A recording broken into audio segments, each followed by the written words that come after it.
విశాఖ జిల్లా నక్కపల్లి మండలం కాగిత వద్ద నేషనల్ హైవేపై ఘోర రోడ్డు ప్రమాదం జరిగింది. లారీ, కారు, టూ వీలర్ ఢీకొన్న ఘటనలో 11 మంది మృతి చెందారు.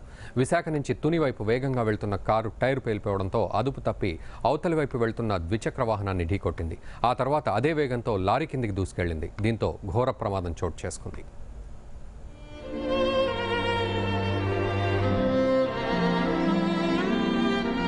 విశాఖపట్నం వద్ద జాతీయ రహదారిపై జరిగిన ఘోర రోడ్డు ప్రమాదంలో 11 మంది చనిపోయారు.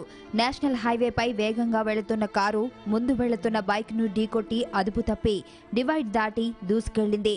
అదే సమయంలో అటు నుంచి వస్తున్న లారీ కారును ఢీకొనడంతో కారు నుజ్జునుజ్జయింది. ఈ ప్రమాదంలో బైక్పై ఉన్న 2 వ్యక్తులు సహా 11 మంది మృతి చెందారు.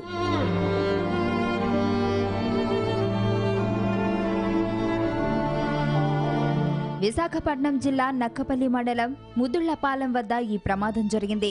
వైజాగ్ నుంచి తుని వెళ్తున్న AP16 BZ 5624 నంబర్ కారు ముదుళ్లపాలెం వద్దకు రాగానే అదుపు తప్పి ముందు వెళుతున్న బైక్ను ఢీకొట్టింది.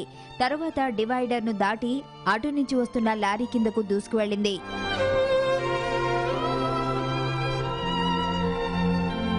ఈ ఘటనలో బైక్పై వెళుతున్న 2 వ్యక్తులు, కారులో ప్రయాణిస్తున్న వారు మృతి చెందారు.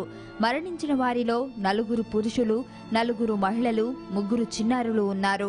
ప్రమాదాన్ని గమనించిన స్థానికులు క్షతగాత్రులను ఆసుపత్రికి తరలించి పోలీసులకు సమాచారం అందించారు.